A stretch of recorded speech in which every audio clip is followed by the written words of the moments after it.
Hi, everybody, and welcome to episode number 9 of Reappropriate, the podcast. I'm Jen, and I'm the blogger at Reappropriate. And I'm really excited to bring to you guys a very special episode of the podcast where I've invited the wonderful ladies of the Ladies of the Roundtable podcast to talk today about issues of feminism in the gaming and community. So without further ado, I'd like to introduce the panel today, starting with Carmen. And then Carmen, if you want to introduce your fellow ladies. Hello, everyone. Thanks for having us, Jen, and we're excited to be here.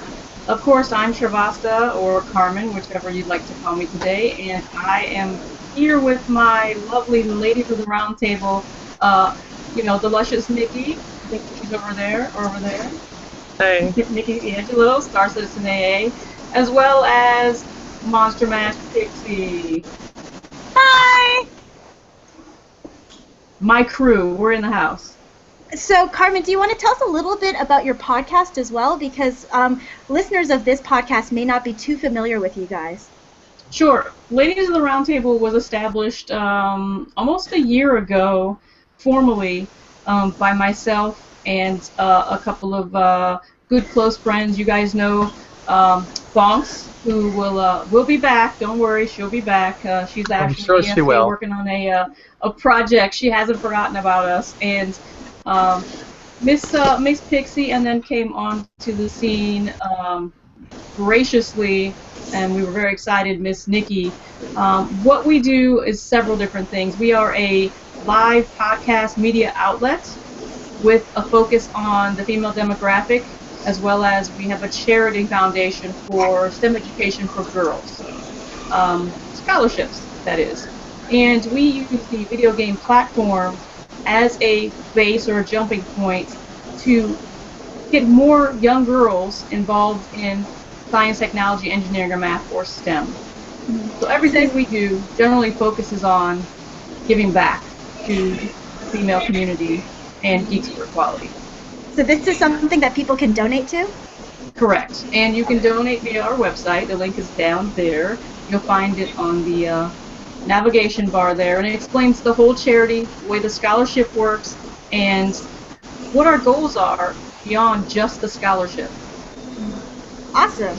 Well, I really want to thank you guys for coming out today to talk about many of the different issues that face women in the geek and gaming culture. And I think that this is a pretty hot button topic because I sort of threw out a few questions on Twitter today, starting with basically the statistic that there's a stereotype against women in geek and gaming culture, and yet roughly 48% of gamers are women. And yet there has been in the last couple of months quite a bit of hostility towards women in geek and gaming culture. I actually threw out a tweet asking whether or not the people on my timeline felt as if the gaming culture was still hostile towards women, and Shoshana Kessock, who is tweeting from @ShoshanaKessock, tweeted back immediately and said, just looking up the words gamer and gate together and you'll find the mass intolerance and hatred against women going on.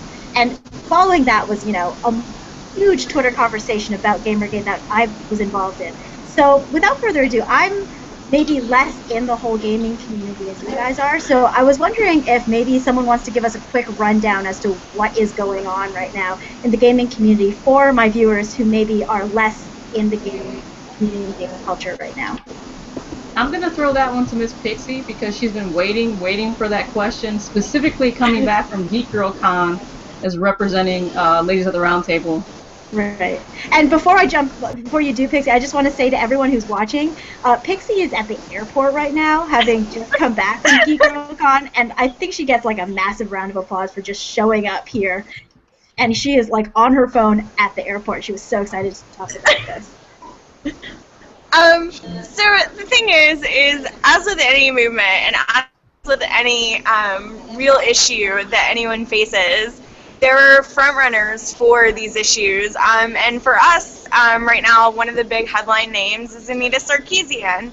And the thing is, I think a lot of what people forget to bring up when they're talking about equality within gaming is they forget that it is equality and that it's important to remember that and to keep that balanced perspective. And, it was really great hearing, I met Susan Eisenberg, a wonderful woman does the voice of Wonder Woman in Justice League and Justice League Unlimited. Absolutely beautiful, wonderful woman. Super near and dear to my heart because I remember watching Justice League. And one of the things that she said is, you know, for anyone these days, it's not necessarily like follow your heart, it's follow your skills. And that's something that a lot of people need to remember, is that women also have skills for being in gaming and developing games, and it's something that we should push for and we should strive for. And there's a lot of backlash because I feel like what's happening is we're getting some of these unmitigated voices who are the frontrunners for feminism when it comes to gaming, and they're not giving the most balanced perspective. And I think that's really important to remember, is that we as a whole, when it comes to women, need to understand that balance. One of the big issues is, you know, women are being threatened with, like, death threats. Brianna Wu, it happened to Brianna Wu, it's happened to Anita Sarkeesian. And this is not okay.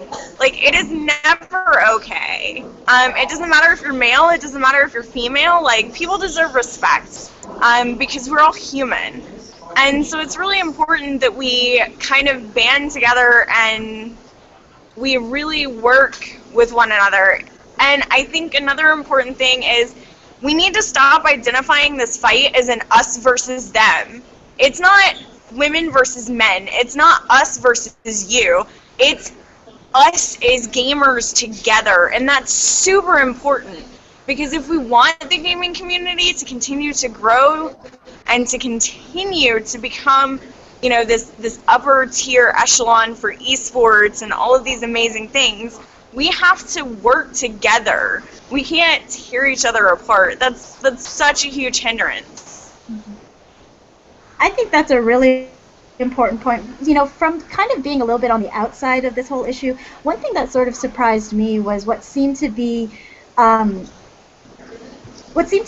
sort of divide in the gaming community about who constitutes like a real gamer versus who isn't. And I think that the Gamergate thing seemed to really be drawing upon lines that are trying to divide the gaming community into who was authentically a gamer and who wasn't. And I think it fell down gender lines, but I find that sort of like a false dichotomy. Like, why are women gamers perceived as being less authentically gamers that we have to kind of prove ourselves? That's the thing that really surprises me, considering, again, you know, statistics now say like 48% of gamers are women. So, you know, if fully half of the gamers are women, why would you still be questioning whether or not women truly belong in the gaming community? Or do you think that maybe that's not the right way that Gamergate is putting things across? So I think some of it's just in general snobbery. Like, and this isn't me being mean, but as a competitive gamer, like, you want to be the best, and you want to be like, what are your credentials? Like, can you beat me in this game? Can we 1v1? And that doesn't determine whether or not someone's a gamer. Like, if you play video games and that is a hobby that you enjoy, like, you are a gamer. Like, you don't have to be on Curse playing in esports professionally. You don't have to be on Navi playing esports professionally to be a gamer. You have to have a passion for gaming, and you have to play video games. Mm-hmm. And I think far too often people are trying to push into this realm of heightened competitiveness to determine whether or not people are gamers, and I don't think that's okay. Mm-hmm. You know, the definition of gamer has been taken to the extreme with the Gamergate hashtag. It has. Just because you play games on Facebook or console versus PC, which is the old definite war, console versus PC master race, by the way. It's just your opinion, and your opinion does not negate someone else's. So as gamers, we need to be able to, you're right, Pixie, stick together and lead by example, because it's hard enough for us in the last 7 to 10 years to become mainstream and to be able to come out of the closet, if you would, and say that we are gamers and wear it proud with all of the t-shirts and all of the branded materials and all of the stores popping up that now we can go actually get our hands on games without feeling like we have to be stuck in a basement. Why make it harder for ourselves? And just like the tag, real gamer girl or fake gamer girl, does it matter? If I like games as a female, I like games. And I know a lot of you women out there hate that tag, gamer girl. So instead of bitching and complaining about it, why not come up with something that you want to identify yourself as and go with that? Because it all starts with you. That's why we've developed this platform of podcasting, social media, and all these outlets to be able to have freedom of speech, not to tear each other down and attack people like Brianna Wu, who had an opinion that you don't agree with. Nikki, what do you say to the Gamergate hashtag? What does that mean to you? What does it represent, if anything? I think my age takes me a little bit out of this because it seems to be very much centered in that under 30 group right now, from what I see, from everything I read, from everything I do. I've been gaming all my life, and I've been MMO gaming all my life on raid teams that were very, very, very,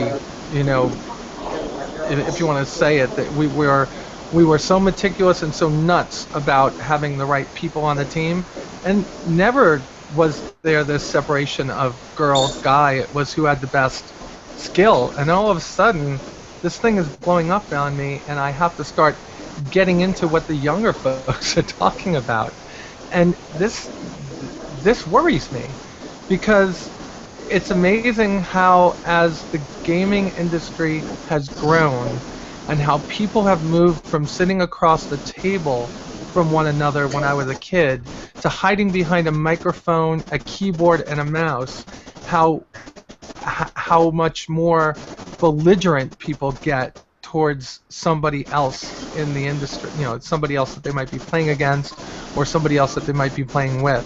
This doesn't make sense to me. I don't understand why we've come this far and we're jumping back that far at the same time. I deal with my own, trolls daily because of what I am, and I can't imagine that just because you're a girl that you have to deal with these things. I mean, aren't we all the same when we're holding the mouse and keyboard and playing a game? This is ridiculous. So my question here is, I can tell you right now, I'm reading an article in Forbes as we speak. This is not a big issue in that it's widespread amongst a large number of people. It's a very vocal minority that's taking over, right?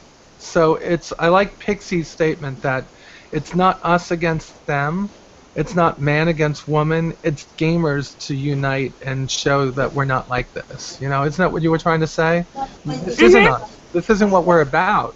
And I think that's what it needs to be. It's not a female-male thing. It's let's fix the impression that people have of gamers as a whole.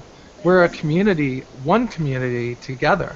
And when we're on the other side of a computer screen, who the hell gives a who cares what sex the person is? Who cares what sexual preference, what color, what race, what religion they are? There's somebody that you're playing with. It doesn't matter. So. And I also, I really love what you're saying, Nikki, and I also want to throw in there that, I think one of the things that really bothered me about the Gamergate thing was the idea that there needed to be rigid ideas of who a gamer was. Earlier on, Carmen, you pointed out that there was, the battle lines are drawn between the PC gamer versus the console gamer. Well, I'm not the console gamer, and I don't think that makes me less of a gamer than someone else. I think the point is that the definition of a gamer should be something that's broad, that should be able to include people of different genders, different races, and different preferences for your platforms. I think it really just is about the passion and that you have towards gaming and how you explore the culture and the community, and really everything else that you bring to it is just stupid details, And you can see that in the quote that I gave you, console versus PC. That used to be such a big deal, and now we've come so far away from that we are all just gamers. Right. So again, Nikki's right. why does it have to be this niche group that has to spoil the batch for all of us? It doesn't have to be that way. You know, there's so many developers out there, indies or AAAs, that are spending hours, if not months or years, making something that they feel you will enjoy, that potentially they've taken time away from their families, hours that they've put in, that is like a full-time job plus, to bring you something, and you're going to be upset because the color is blue versus green, and you're going to sit behind a keyboard and just flame them? Where do we get off as a human being or as a gamer that that's okay? It's not okay. It's important that you treat the developers with respect, because when those games go away, what are you going to do with yourself as a gamer? Again, I mean, I'm just speaking from my personal opinion. I know that, you know, each of us has a game that we really enjoy and that we play on an everyday basis. Think about that being gone. Just gone. Right. This. So I did just want, like, I think that's a really important point. And one thing that really struck me when I was researching for this podcast was that, you know, I'm somebody who likes to pull up statistics. That's sort of my style of writing and thinking about issues. And what really alarmed me was when I pulled up the statistics for how many developers and designers are women still in 2014 in the gaming industry. And I read an article that said something like 70% of designers are men and 90% of programmers are men.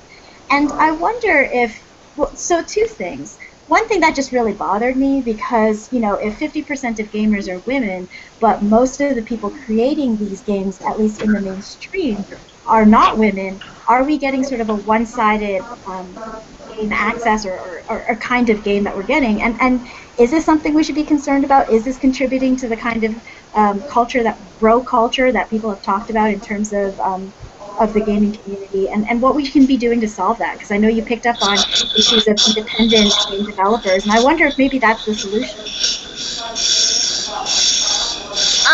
So I definitely, sorry, there are buzzers going off. I definitely think that affects the like quote unquote bro culture that you see within gaming.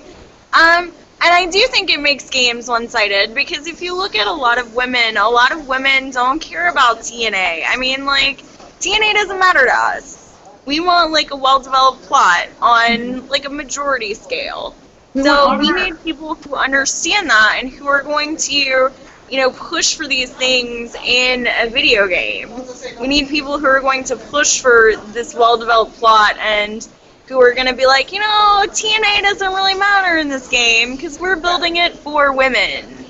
And, you know, one of the great things is The Sims. Like, The Sims is played by men and women because the focus isn't necessarily on the players. The focus is on the type of gamer who would want to play it. And that's a really important thing that I think developers as a whole need to think about. They need to think about, what kind of gamer do we want playing this game? And take sex completely out of the equation. Because it has nothing to do with it. There's studios out there like Grimm Brothers Studios that have upcoming game, which is Dragonfin Soup, that work with brands like us to ask the questions, the hard questions, and find out what women want to play. Why? What would we want other than, you know, the obvious? Good storyline, great mechanics, but from a female perspective, they're asking the hard questions, and they're not afraid to put it in their game. And they've taken this awesome sandbox game and made it appealing across the divide, whether you're male or female, but also have given us the things that we've asked for in the past, like armor that covers everything up, because if I'm actually supposed to be entrenched and immersed in this game, a push-up bra and some scale mail panties is not going to cut it when I'm crashing through everything, dual wielding. I'm not going to make it very far. And I know this because I'm an intelligent female that wants to play a game and be able to say, this is my character that I've created from the ground up. So there are some companies out there, and you guys know who you are. I can't name everyone who's supporting us and striving forward to be able to have equality. But there are developers out there that really think about these things and really want to make a change. Now, there are some developers and some studios out there that are AAA that won't make the statement or push the boundary because they're afraid of the bottom line. Now, that is something that is true and is a reality, and does make it hard and difficult for the times that are happening right now with the Gamergate, but it doesn't negate that we're moving forward. Look at IGDA. You know, there are advocacy groups out there that are helping to make it possible. We're at this level. We need to be up here. So it takes all of us. And I posed this question out to Twitter, and Refresh Daemon, who's tweeting at Refresh Daemon, pointed out that, we can think about gaming and being more inclusive towards female gamers as trying to change game marketing to make it more or less gendered, and also to think about game design and how it becomes more or less gendered. And I sort of countered with, like, I'm actually sort of two minds with this whole idea of how to market towards female gamers, because on the one hand, I think that it's nice to have designs of games that are more targeted towards female consumers, but on the other hand, I feel like sometimes it goes a little bit too far, and you have what I'm calling, like, the pinkification of video games, where some game developers create these games which they think are targeting women, but is really this sort of, like, really obnoxious stereotype of what women really want. Like, it's really Barbie and really pink, and it's all about dress up. And I sort of was grappling with this afternoon, like, what is really the distinction there between how we can really target the female consumer, and whether it's we want sort of gender neutral marketing, or whether we really want them to target female gamers. And then I think it occurred to me, Carmen, that it's pretty much exactly what you said, that we really just need to broaden games in general. And Pixie kind of talked about this too, like creating different kinds of games, like sandbox games and more puzzle games, and just different things that are going to appeal broadly. I got a question for you. I got a question for you. So in one part of the story, we're talking about how we should all be considered equal, right? All be together. Mm-hmm. And then another part, we're talking about targeting women. Yeah. But don't the women that like games, like myself, like you guys, all anyway follow a certain genre, a certain game that they want to play? They're not drawn to it because it was made for women. They're drawn to it because they like what it's about. Yeah, exactly. That's the point I'm making. We're all just gamers. So we're drawn to quality games. I think sometimes what's going on is that it's the adverse effect of marketing towards 18-year-old boys that like to see girls in a skinny little dress holding a sword and beating on rats. That's the part that I think turns women off. When you go into a game like Aeon and you look at what the girls wear in that, it's essentially a Japanese anime schoolgirl running around. Mm-hmm. So it's the game genres and types are out there. It's the fact that they overly market them towards these young men that just like to see women in that way that lead women away from it. Otherwise, I think those games would have women players in large abundance, in a large abundance. And I'm actually going to say something controversial and say, I think having the option to have, like, the anime schoolgirl outfit isn't necessarily a bad thing. I mean, if you're a female gamer and you're trying to build a character from the ground up, and let's say you're an RPGer like me, I like the option of creating a character who maybe would decide to wear the anime schoolgirl outfit, or, like a chainmail bra and crash through a wall. Maybe that's something that would work for my character. I think the difference is that the games that are inclusive of women are going to have options. So you can choose not to do that if you want to. But most games provide a lot of options for their male characters and relatively few options for their female characters. And I think it makes it more difficult as a female gamer to put yourself in the game and feel like you have as much control over your experience as do other gamers. I know one of the things about the game that I cover, Star Citizen, is that they have the male character model right now, and they're being very, very, very cautious and deliberate in the creation of the female content to break, character model, to break away from that, skinny, skinny waist, nice sized bust, beautiful every day, every day of the week type character, and trying to give it more of a balance of what would be realistic, because they're space fighters, space pirates, space traders, and they're trying to take a really long time creating the character model. So it's actually realistic and appealing to women that want to play the game. So I give them a thumbs up and applause because they're doing that. I'm not sure how it will work out in the end, but I like the fact that they're doing that, marketing it towards everybody instead of just that one piece. But I understand where you're coming from, that you want the option for it. My issue is that seems to be the only option most of the times, is the skimpy little outfits, and that's it. Yeah, and that's just the thing. Like sometimes you want to have the option for that, and sometimes you don't. And I think that we really just need to broaden the what we have available to us. I think I really liked your point about spending more time just developing female characters in general. It sort of reminded me of the whole conversation about the development of BioShock Infinite and the whole time that they spent developing the Elizabeth character. Whether or not the end result was a great one or not, we can really debate. But I did really enjoy the idea that they spent time thinking about that. And that to me is less an issue of like creating the best female character, even though I would have loved that, and more about spending time to create a quality game. And I think that showed in that game, that they spent time thinking about it. That's good. Then you have the opposite with Ubisoft saying that they can't create. The reality is, male, female, whatever you want to identify yourself as, we all want to feel important that the studio has taken the time to include me, the gamer. And knowing that I'm going to spend my $60 or my $100 and some dollars, whatever it is, on the the founders pack, the economy being what it is, we are becoming very picky on what we're going to buy. Or what's coming out in the next 3 months, 6 months, as well as very, very, let's say, deliberate in whether we're going to spend a week, 2 weeks, or a month in said game and move on to something else. So in defense of the studio, there has to be some way that they make a happy medium, because they have to make their money to employ these people at that studio, because we can't make everyone happy. So it is a very hard job on their end to determine what makes us as a gamer happy. And it's not going to be 100% all of the time. So we can't just go to social media and just start picking a fight because something isn't up to snuff where you expect it. And remember what happens when you have expectations, or assume, you make an ass out of yourself all over social media, and you think it's just going to go away. That stuff's going to be there forever, young people, forever.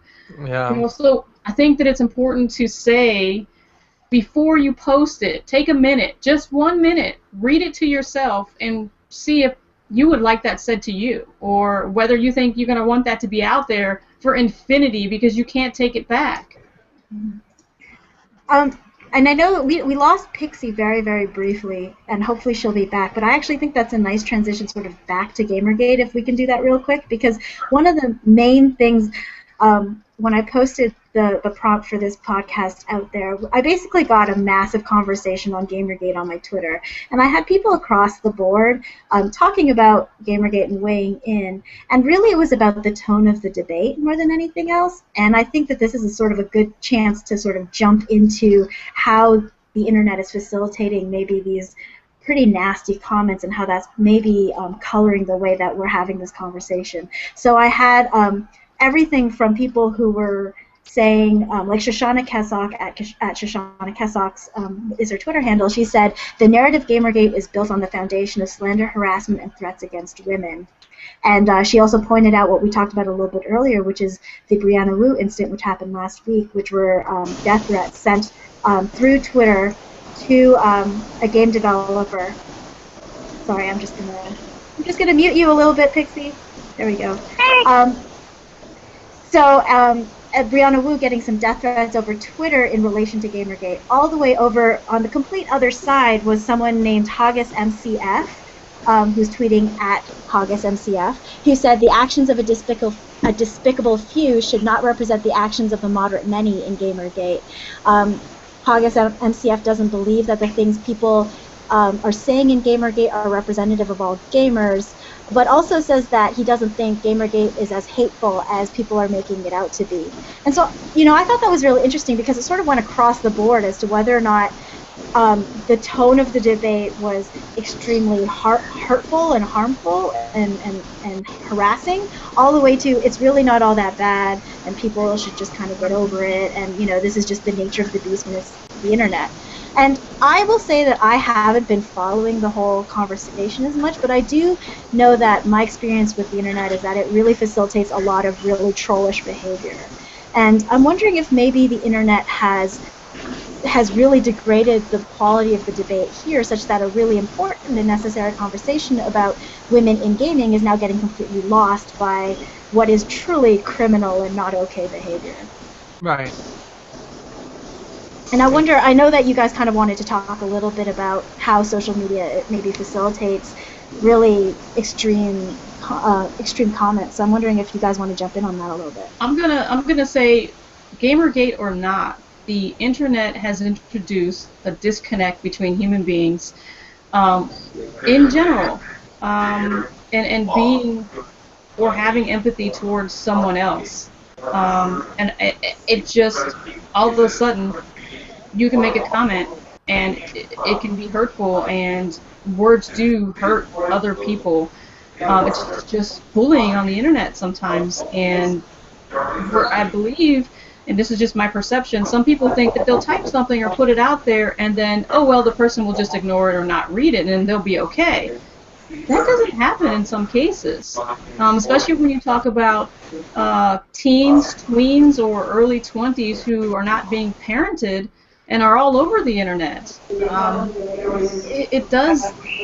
It causes a separation of humanity. You can see it in what's going on in the schools, what's going on the Facebook bullying and other places, that parents are really tightening the reins or trying to tighten the reins and watch and monitor their kids. And then you've got the other end of what's happening in our community, where this Gamergate started out as something of a short debate on whether media has the correct perception of us as gamers, and then it just went off to the left. I mean, narrative just blown. Pixie, well, I know you got something to say. Okay, so Gamergate actually started after the Zoe Quinn scandal, where Zoe Quinn was accused of having sexual interactions with a lot of small game development people in order to push her game, Depression Quest, forward towards release on Steam and things of that nature. And when people reviewed the game, one of the things that they didn't disclose was that she had done this. And a lot of these people knew full well, because there are people that had interactions with her. And so Gamergate really did truly start off for like journalistic integrity. But it's been taken and it's kind of been bastardized into this large community of some of it's trolls. That is their playground, and that words don't hurt. Simple fact is they do. I mean, when you're making death threats towards someone and the FBI has to investigate, like, that's a problem. And then for some of Gamergate people, I actually agree with their opinions. I think that some of the time they bring up a lot of really quality information that people don't think about. And I think that, you know, truly, Gamergate as a whole has a message, but I think that the true message is being drowned out by some of the more vocal parties. And that's just a fact. You look at any movement, you look at any true revolution in, like, any amount of time, and you're always going to have, like, the loudest, most ignorant voices are going to be the ones that are heard. And it's just a fact. And, like, you watch TV, watch the news, and it's always the loudest, most ignorant person that's on the news talking about a situation. Like, it sucks. It's just, that's a fact of how it is. So it's really important that you disassociate yourself from that negativity of that message, because overall your message isn't going to be heard if you're drowned out. If it's drowned out by 10 million people who are screaming for no reason. And that's part of the reason why we decided to start Ladies of the Round Table. We brought a group of women together from various generations and genres of gaming, and we're able to sit at a table and have a conversation about character development, stats, development of the programs used, everything that we love about gaming, and not tear each other down, not just call each other, names and your mama this and whatever because you don't agree, but we're able to have a full-on 2-hour conversation. At times we run out of time, we have to stop ourselves from talking and engage with a primarily male audience, because actually a big percentage of our audience is male, and we have a good time. And in turn, be able to bring in other groups like Rise Up Gaming and Mog Nation and huge communities that want to do the same thing as we do, which is progress the community for a better reason, giving back within ourselves to show the mainstream media as well as other people who say, you're a gamer? Ew. You're different, that we can do great things. Child's Play, for example, great thing. Extra Life, for example, great thing that we do every year, and we give thousands of dollars to charity, and then we have things like this Gamergate that make us look like idiots. So again, it's all about perception. And we lost Pixie, but I bet she'll be back. And Nikki, you were like nodding like crazy, and so I kind of want to hear what you have to say about this. Yeah, there's not a lot more to say about it. I'm glad that Pixie chimed in, because it did start off being about what happened to get the game out, right? What happened to get the game noticed and out there by Zoe. And then it was hijacked by the people that turned into something completely different. And I'm glad that she was able to put that out there and explain that to us.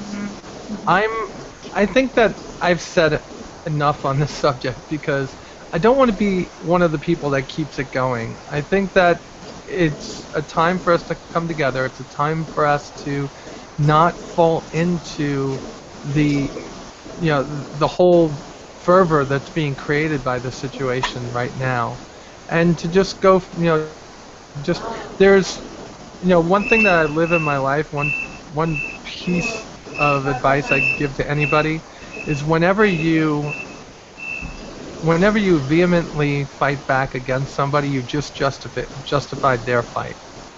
So the best thing to do is state your piece and walk away. And in this situation, the women that were affected by it so far did not have that opportunity because they had death threats. But I'm not sure what they did in the meantime. A lot of times when I have people coming after me, I had 2 men try to run me down in a parking lot because of what I am when I was leaving work one night. And, over time, I just didn't let what people said about me bother me, and I just went about my day, and things tend to work themselves out. I think that in this situation, I need to read more. The article for Forbes spells it out in almost exactly the same manner that Pixie did, and it's almost like she wrote the article. You got to be very careful about what a subject is, because what it was at the beginning is far different than what we're talking about on the show today. On the show today, we're talking about, these boisterous, female gamer-hating people that are going after different people because of what they are. And what it started out with was a jilted boyfriend, which is what it seems like, that went after his ex-girlfriend and called her out on ways that she got her game to be noticed. So very different than what we're talking about, at least I think it is, right? And I think everything. What? Yeah, everything evolves. Everything evolves. You look at feminism back when women were fighting for women's suffrage. It was, we just want to vote. Seneca Falls Conference, yeah. And now you have modern feminism, and it's all men are rapists, and it's things evolve, and we need to make sure that when we evolve and that when our culture evolves, that we do so in a way that isn't negative, and that isn't going to hurt generations in the future. Do you know why they evolve, though, Pixie? Because you get to a certain point, and your goals have been achieved. But to get to your goals, you had to bring a whole bunch of people with you. The people that go, oh, that's great, we can vote, or oh, that's great, this is over, leave whatever that movement was, and it leaves only the people that are fanatical about whatever they were there for running the show. So it gets hijacked in the end almost every time. And I think that's what happened here. And this one got hijacked by different people from what it was in the beginning. Well, I just want to jump in and say, I respectfully disagree about contemporary feminism. I think that feminism has become a thing that has a lot of really important issues, but has become a dirty word in pop culture, such that a lot of people think that it's really misandrist. And I think, again, we're kind of talking about the loudest, most extreme voices sort of dominating the conversation. And I think that that's happening with just sort of feminism in general. I think that there's a perception of what feminism is in the mainstream that really doesn't reflect what feminism within our community is really talking about. And so I think that happens just across the board everywhere. I really love what you guys are saying, though, about the important issues that the whole Gamergate conversation started, which I think really we're talking about sort of structural issues regarding just, inequality, bro culture. How do you get a game out as a relatively unknown studio or developer? These are all issues that the gaming community should be talking about. Instead, we're having conversations about how criminal it is to issue death threats over Twitter. And I think it's important that we say, and I think we've been saying over the show, it's not okay to issue death threats over Twitter. But it's a federal crime. Yeah. Not a state crime. But you're right that we should have everybody across the board be like, yo, that's not okay.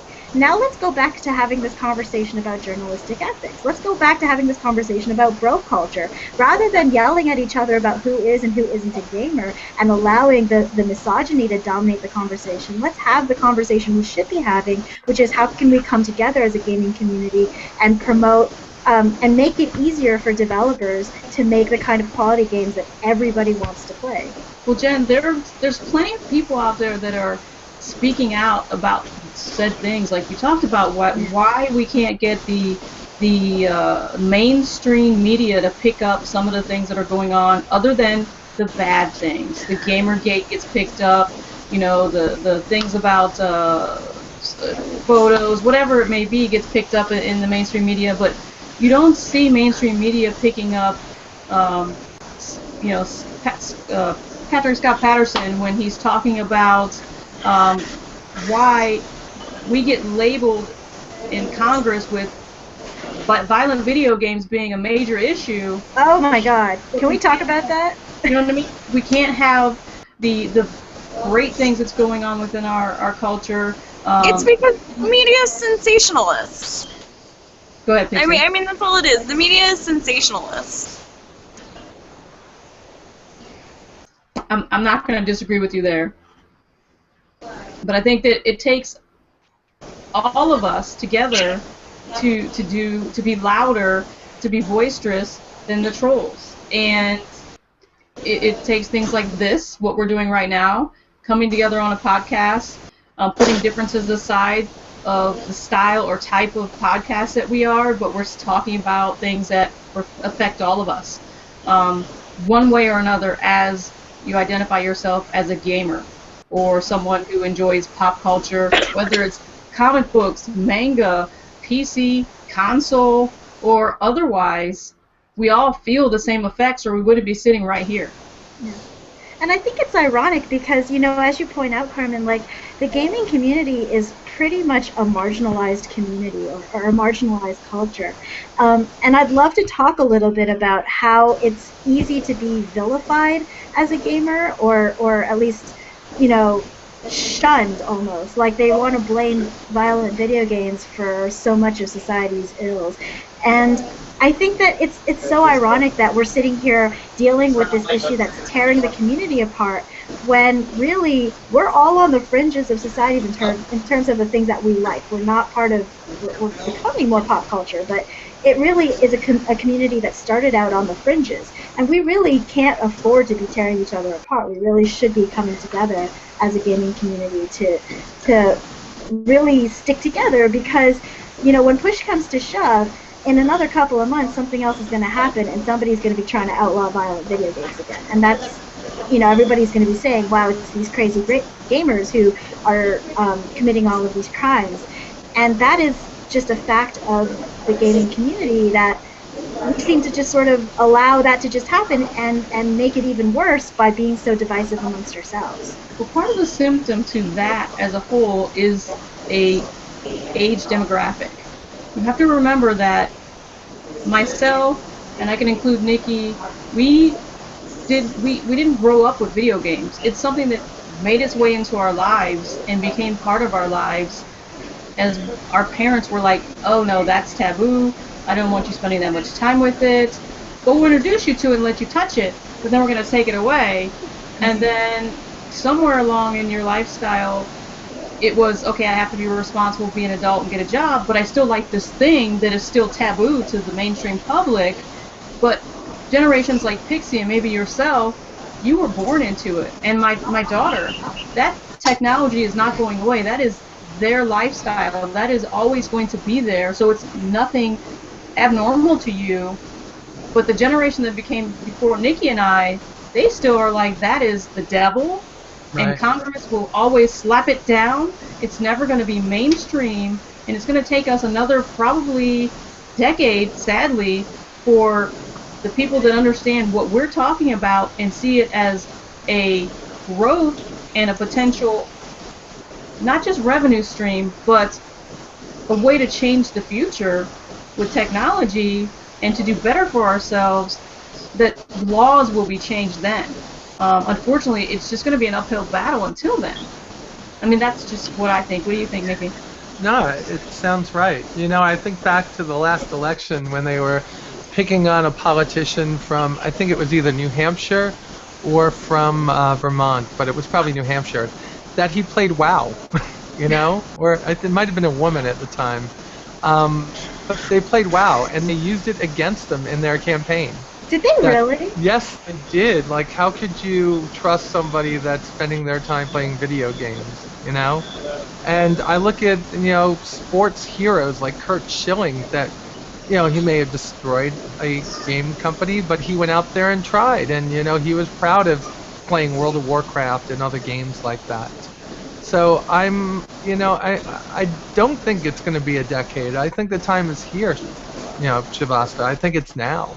I think that, you know, that was the last hurrah of people, and I think it made enough of the people that were watching raise an eyebrow and say, is playing a game really that bad? And I don't think it is. I think that, you know, now that we've got children going to school and, you know, graduating with honors and also being game players, I think that, you know, we're in that time of change where it actually is going to be, you know, it is going to be mainstream. You know, there was nothing wrong with coming home and playing Monopoly when you were younger. Why can't you come home and play The Sims or come home and play, you know, Destiny or something like that with your kids for a little bit? You know, I think that doing it together. In our generation that could be possible, but I don't foresee it for a while, because the simple fact is a lot of parents are not educating themselves enough on video game labels and ratings to be able to not for certain say that that game did not affect my child. It's same thing back when records were played backwards and people thought it was, you know, oh my God, the world was coming to an end. It's going to take some time because people are ignorant of the facts. They're not wanting to do the research and put the time in. It's just like internet management and watching your kids, you know, to see if they're watching porn on the internet or on TV. If you don't monitor it and you don't educate yourself, I'm taking it away. That's the quickest answer for a parent. Right. Pixie, go ahead. I know you got something over there. What's up, Dave? I agree with Nikki, though, the time is now. Like, I'm 25. I could totally just, like, pop out a child any minute. Like, I No, am still no. within childbearing. I grew up on video games. Like, I know about video games. I've been playing them for years and years and years. I know about the labels. There are plenty of people right now who are my age who could have children, who are What I'm saying, educated you know enough about the in labels, video but do you games. think Congress gives a crap about you and your labels if they're passing the laws? If do you think somebody in Congress is sitting saying, well, that game's got a what is the new rating for violent video games now? M. It's got an M for M. mature. That's got an M. I'm gonna pop it in. My aid's gonna show me Hitman, and now everybody knows what's in Hitman. A little bit of violence, a little bit of blood, a little bit of Tiny bit, right? language, Just right? a tiny little bit. bit. Now remember, I'm in Congress and I'm above the age of Shrivasta, mid-40s, and I didn't grow up with video games. I'm gonna pop that in. I'm gonna watch that, and then I'm supposed to vote. It's okay. That's not gonna happen. But Reality is, we're not a not gonna country. happen. No. We're not a country of censorship. No, you're right. Yeah, we're not, but it happens. It happens in Britain. Well, I think that what Carmen's saying is absolutely true. Like, the people who are legislating on video games are not the people who are playing video games. And I think that's basically your point. Correct me if I'm wrong, but I think that's your point. Thank you. Yeah. And so the problem is what they see is a screen capture of Call of Duty. And they're like, oh my god, he's got a gun and he shot someone with his gun. Clearly he's going to go shoot people with his gun in real life.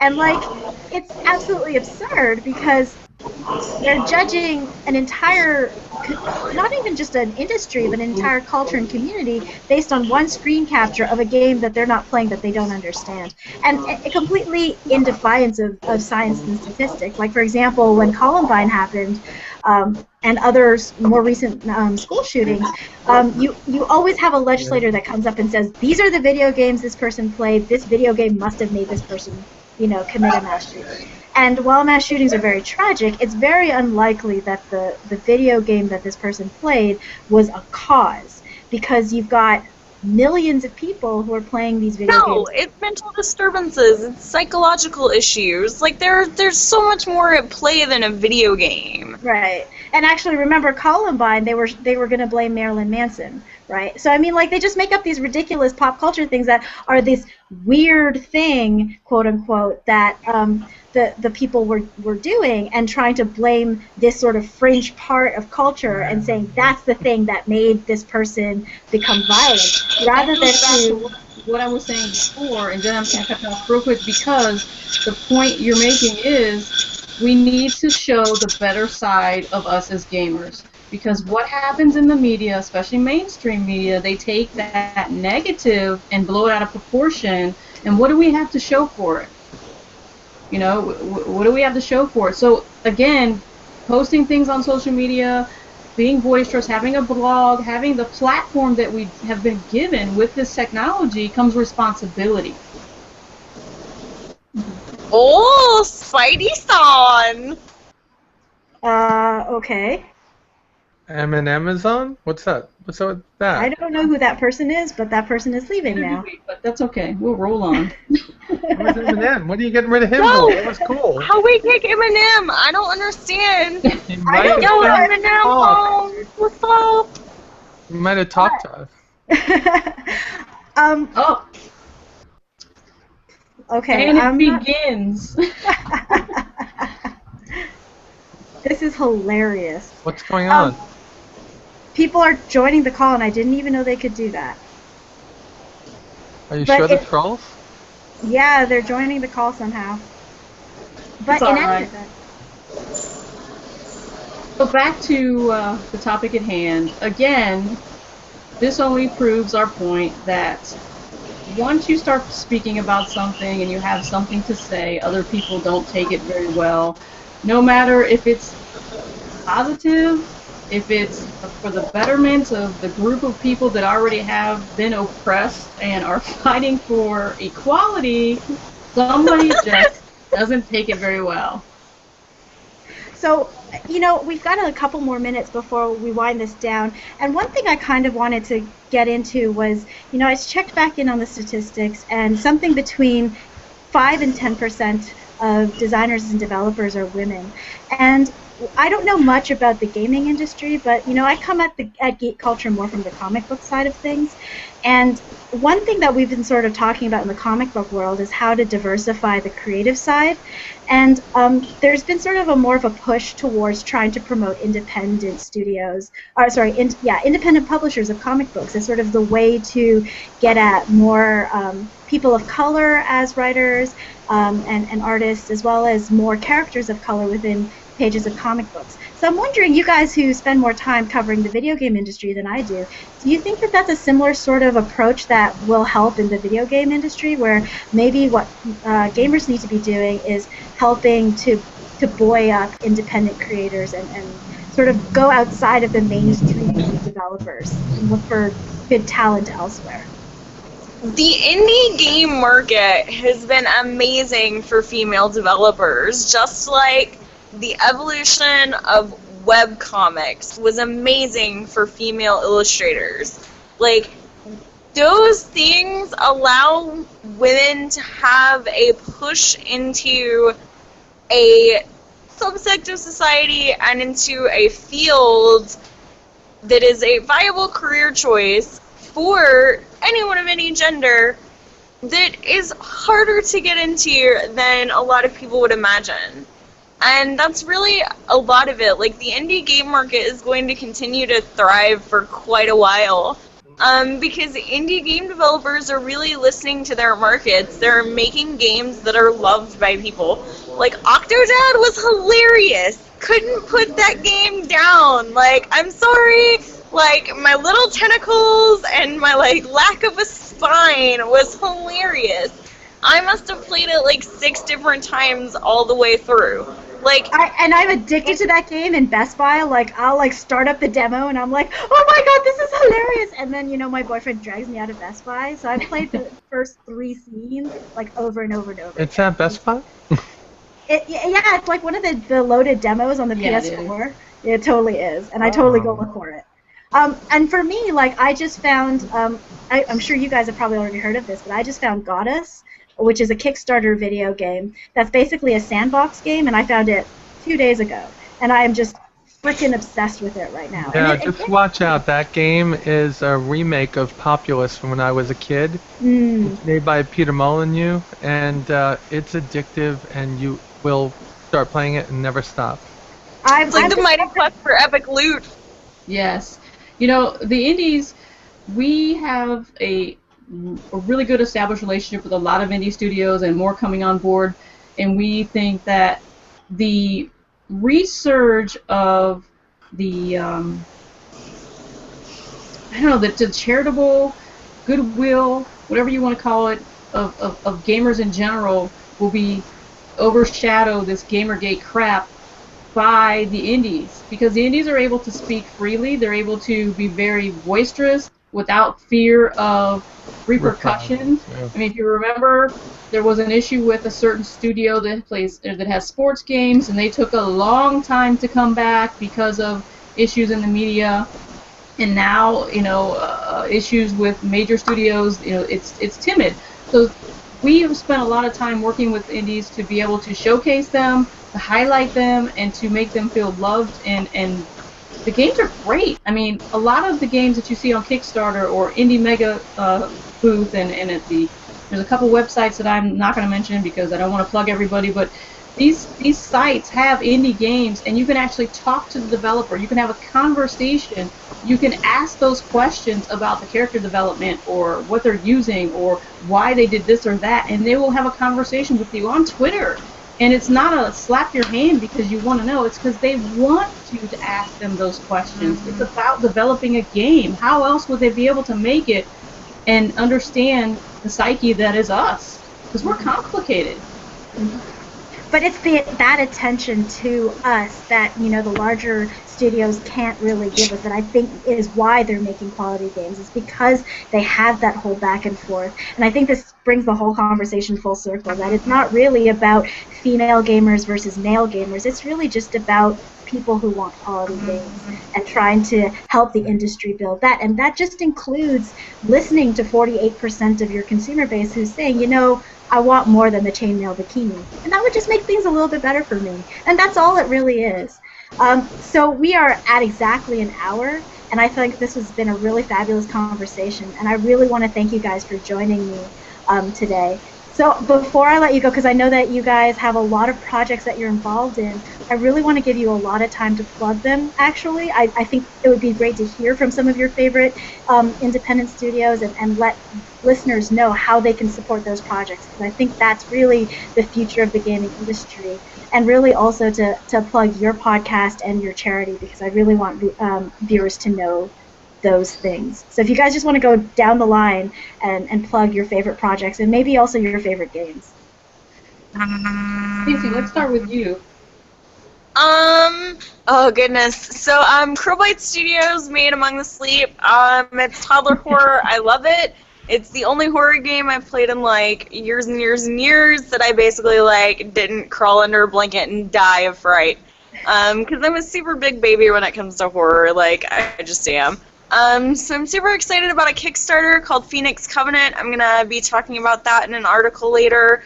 So everyone should check that out. It's super, super awesome. It's Magic the Gathering meets Final Fantasy Tactics. Ooh. Super good. Let me tell you what. And obviously, like, Infinite Crisis. I love Infinite Crisis. It's one of my favorite new MOBAs. And then Games of Glory, which is epic when it's finally out of alpha. It's pretty much next-gen MOBA goodness. Super excited about that.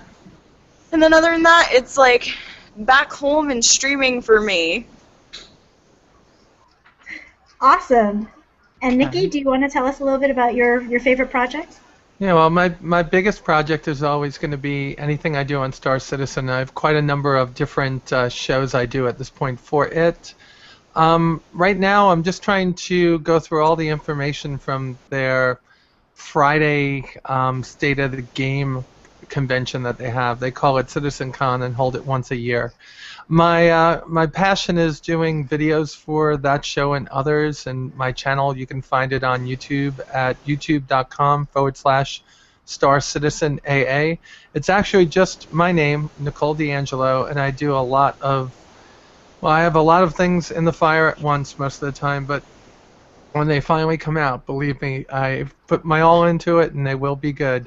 I also do some out of the mainstream, nobody's ever heard of it, video cast every Friday night with the girls over here. Yeah, and that's, you know, I have a passion. It seems that I keep getting myself on different shows and, you know, different podcasts each week, and I'm enjoying it. As far as what, you know, Pixie brought out horror stuff, I just caught a glimpse of a game I might be downloading tonight to play, which is called Alien Isolation. Ooh, yes. Yeah, being somebody that was old enough to remember that movie scare the pants off me the month it came out, the fact that this is made in the same the same design spec as the movie was is something that really, really interests me. So you might be seeing a couple of playthrough videos of that on my channel coming up. Awesome. And last but not least. Well, I'm looking forward to Grimm Brothers or Dragonfin Soup because it's a sandbox and the main protagonist is a female, but not just a female in the aspect of being a girl, but she has a great thick plot line of why she is the way she is, what she's been through in her struggle to develop her character. And then she has some great skills that are earned along the way as you progress through the story and making your choices, which definitely sounds like right up my alley, in being able to play something and play it in my game style. I'm a true MMOer. The one thing that speaks to me definitely right now is Borderlands prequel. All you people out there know that it just came out, and I am dying to get my hands on it. Gearbox, I love you. Thank you for making yet another another edition of my favorite game. All right. As for what we've got going on, Ladies of the Round Table or Lort Nation is going to be launching our own Lort Crate. And basically the Lort Crate is going to be filled with all kinds of goodies from a bunch of people around the kingdom, as we call it, that are supporting our charity, as well as just jumping on the bandwagon for Geeks for Equality. And we're going to be auctioning that off once a month starting in mid-November. And so far we have probably about $500 to $1,000 worth of product inside this crate that you can win, and all the proceeds go to our scholarship foundation. And that's just one thing that we're doing. We also have our new live RPG show that's going to be coming up, and you can actually apply on the website to have a seat at our table for our live RPG show. So if you're a tabletop player and that sounds interesting to you, and you want to get on camera and you got a mic and you think that a night of some 20-sided die and your friend from Australia on cam is the way to go, there's a place for you as well. Awesome. The website, lortnation.com, easy peasy. Find us over there with all of our goodies, and freelance writers, we love you. Thank you for contributing. Awesome. So it sounds like it's really busy for everyone listening, and we actually did have 5 viewers who were streaming this podcast the entire hour. So I want to thank you guys for sitting through all of this, as well as the 3 trolls who attempted to join and were immediately ejected. Thank you for that as well. If you are interested in everything that the Ladies of the Round Table are doing, again, your URL is lortnation.com. That's where you can check out all of the writing, all of the awesome podcast episodes, as well as the scholarship fund that Carmen was just talking about. And again, you can find me at reappropriate.co or on Twitter at @reappropriate. Again, I want to thank everybody. I want to thank the entire panel for joining me. And also want to thank all of you guys who are listening. And if for some reason you feel desperately like you want to download this episode because you didn't hear enough of it the first time around, or if you missed this episode and need to be hearing it after it was recorded live, you can download it or you can stream it through YouTube and subscribe to the YouTube channel. Or you can subscribe to me on the iTunes store. And this podcast will be available tomorrow for download at reappropriate.com. So thanks everybody very much for joining us. And I want to give a final shout out to the podcast episode next in 2 weeks. I will be bringing on again my guest, James, who is tweeting from @SnoopyJenkins. And we're going to shift gears completely, and we're going to actually be talking about affirmative action and mismatch theory. So thank you again, everybody, for joining us. Thank you. Thank you. See you next week, everybody.